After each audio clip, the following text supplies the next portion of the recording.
Halo, jumpa lagi dengan saya guys. Jangan bosan-bosan ya guys nonton video saya terbaru ini guys. Oke, kali ini saya di tempat cukup indah guys. Mungkin orang Semarang udah tahu, khususnya orang Semarang ya guys, udah tahu saya berada di mana dan tempatnya seperti apa. Oke, Anda penasaran? Coba lihat ini guys. Ini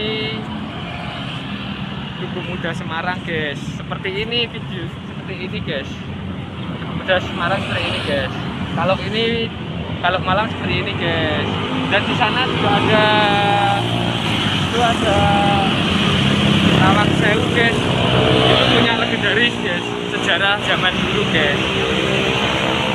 Oke, mungkin nanti penjelasannya di video sebelah sini ya guys. Tonton terus dan jangan.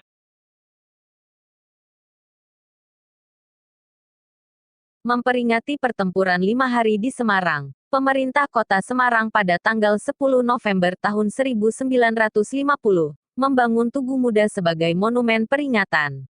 Monumen Tugu Muda ini oleh Presiden Soekarno diresmikan tanggal 20 Mei tahun 1953.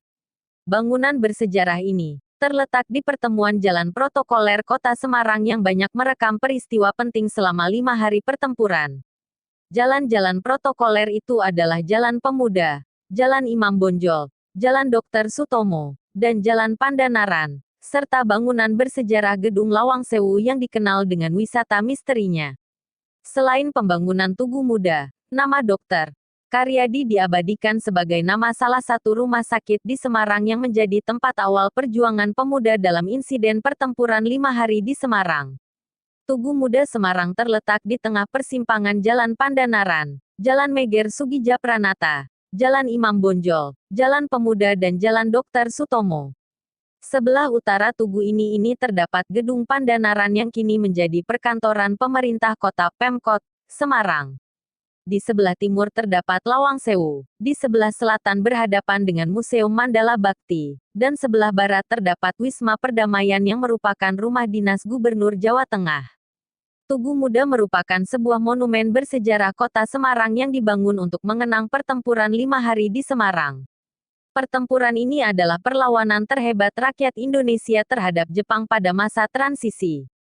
Lawang Sewu menjadi saksi bisu perjuangan anak-anak muda Semarang yang dimulai pada tanggal 15 Oktober tahun 1945, hingga kemudian berakhir tanggal 20 Oktober tahun 1945 itu. Pertempuran sengit selama 5 hari ini dipicu kaburnya tawanan Jepang pada tanggal 14 Oktober tahun 1945. Pada pukul 6.30 waktu Indonesia Barat, pemuda-pemuda rumah sakit mendapat instruksi untuk mencegat dan memeriksa mobil Jepang yang lewat di depan RS Purusara.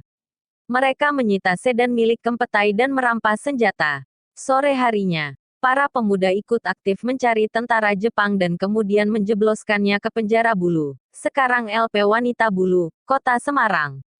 Sekitar pukul 18 waktu Indonesia Barat, pasukan Jepang bersenjata lengkap melancarkan serangan mendadak sekaligus melucuti 8 anggota polisi istimewa yang waktu itu sedang menjaga sumber air minum bagi warga Semarang yakni Reservoir Siranda di Candi Lama. Kedelapan anggota polisi istimewa itu disiksa dan dibawa ke markas Kido Butai di Jatingaleh. Sore itu juga tersiar kabar tentara Jepang menebarkan racun ke dalam reservoir itu. Pertempuran sengit selama 5 hari ini dipicu kaburnya tawanan Jepang pada tanggal 14 Oktober tahun 1945. Pada pukul 6.30 waktu Indonesia Barat, pemuda-pemuda rumah sakit mendapat instruksi untuk mencegat dan memeriksa mobil Jepang yang lewat di depan RS Purusara. Mereka menyita sedan milik Kempetai dan merampas senjata. Sore harinya, para pemuda ikut aktif mencari tentara Jepang dan kemudian menjebloskannya ke penjara Bulu, sekarang LP Wanita Bulu, Kota Semarang. Sekitar pukul 18 waktu Indonesia Barat, pasukan Jepang bersenjata lengkap melancarkan serangan mendadak sekaligus melucuti 8 anggota polisi istimewa yang waktu itu sedang menjaga sumber air minum bagi warga Semarang yakni Reservoir Siranda di Candi Lama. Kedelapan anggota polisi istimewa itu disiksa dan dibawa ke markas Kido Butai di Jatingaleh. Sore itu juga tersiar kabar tentara Jepang menebarkan racun ke dalam reservoir itu. Rakyat pun menjadi gelisah. Sebagai Kepala RS Purusara, sekarang Rumah Sakit Umum Pusat Dr. Karyadi berniat memastikan kabar tersebut. Selepas maghrib, ada telepon dari pimpinan Rumah Sakit Purusara, yang memberitahukan agar Dr.